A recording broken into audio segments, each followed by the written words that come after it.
How's it going, Ole Miss fans? This is Brian Smith, and I want to discuss a certain recruit that there's been a little bit of interest in on what position he's going to play and how he's going to play it, why they want him there for the Ole Miss Rebels. Will Echoles, he plays offensive line and defensive line, but usually when you hear those two distinctions put in the same sentence, it usually goes O-line, probably 95% of the time, and many people recruited this young man to play on the offensive side of the football, and that's fine.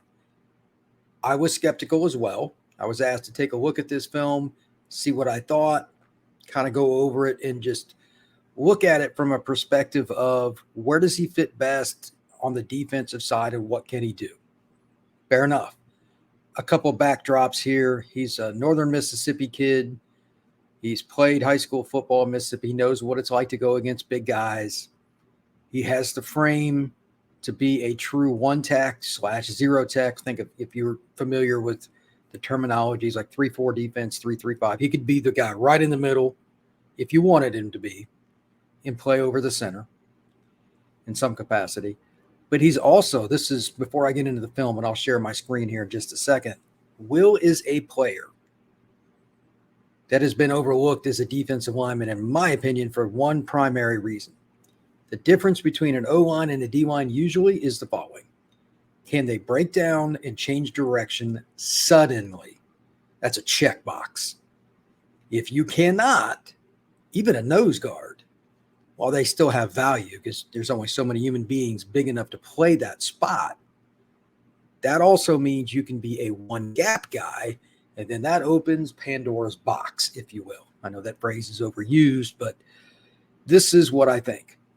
Based on what I saw, and again, I'm going to show the film here in a second, he's a guy that they could use in a three-man line situation. They could play him at three-tech in a four-man line. I know we're getting complicated here, but they could move him around and do different things because he's athletic enough and he bends well enough below the waist to get into the backfield and make plays. Running backs see a 300-pound man coming at them. They are going to move laterally. They do not want to get hit by these guys. Therefore, you have to chase them down and change direction. It is not easy.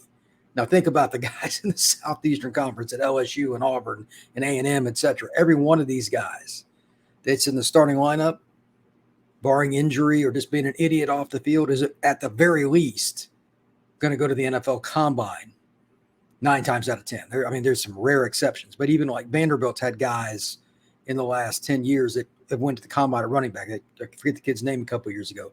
But that's how much depth there is in the Southeastern Conference at running back. And that is the first thing for a massive man like this guy to make it. He's about 6'3", 295, give or take. So Echoles has the ability to do that. Whether or not he can be a pass rusher, I need to see more of. But give him a little bit of thought on the following here.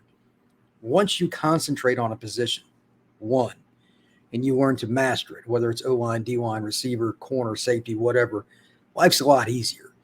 A high school player, I think he's at Houston High School, if I remember correctly, in Mississippi. Not that it matters, but when you get a kid like this, you're going to play him on everything. Why? Because you're not going to get another guy like that anytime soon. You're going to play him on special teams. You're going to play him O-line. You're going to play him D-line. There are schools that use kids like this at tight end and fullback. He's going to play D-line for the Rebels. That matters. So they're going to get him.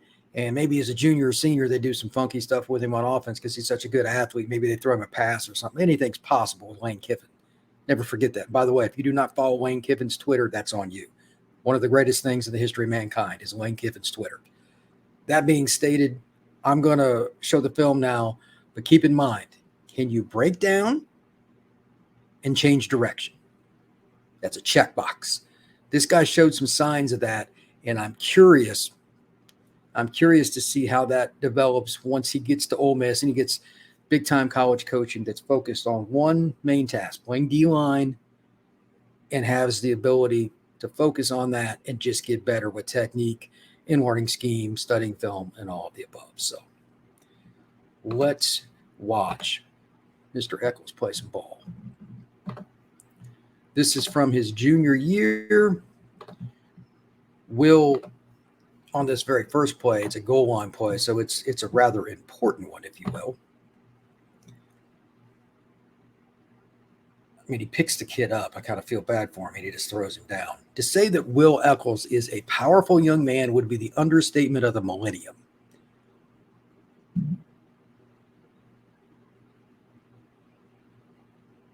If you watch there, he got the sack just by using a two-hand power bull rush. No move, really. Look at him knock the guy back. When you see an offense, I mean, whoever 53 is for the other team, that's a big football player. He just smacked him. Right there, change direction in the backfield. Very important for Will's future playing for the Rebels.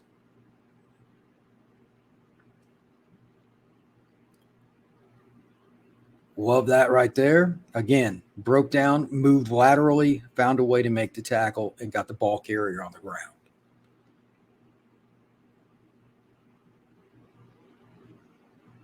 That's pretty instinctive right there. Final clip I'll show here. But again, watch him. Look at that with the swim and the hit. That's pretty good stuff. So to put it back in perspective here, Will Echoles is a guy that was kind of overlooked. Now they already got a couple. They got Rush and they got Beavers, two really good defensive linemen. Both could play inside. But if you get guys and you're going to play some three-man and do different things, which most teams are, LSU and everybody does now, it's circumstantial based on who you play. Alabama, everybody has their own little niche. Like Georgia ran double eagle a couple years ago against Alabama in the championship game. It's basically a five-man line, but two of them are standing up. There's all kinds of nuances. You need a gazillion defensive linemen. If you had 20, you wouldn't have enough. Obviously, you can't do that, but that's why defensive linemen are so coveted in recruiting. Rotate, and you know what? Rotate some more. You need size. You need athletes constantly coming on and off the field against these spread offenses. That's why I think Echoles is a really big pickup because he has high upside. I have no idea how well he's going to develop. That's up to him and Ole Miss. But you can't teach the size. You can't teach the change of direction. And most importantly, he's a guy that just played hard. Man, you got to play hard if you're up front in the SEC. That is a trench league. So I really like him, and I think he's a kid that's going to end up being a really good football in the SEC. Please like this podcast. Please subscribe. Please hit that notification bell. And if you got something to say, let it rip, man. Happy to talk some Rebels football. Take care. Have a great day.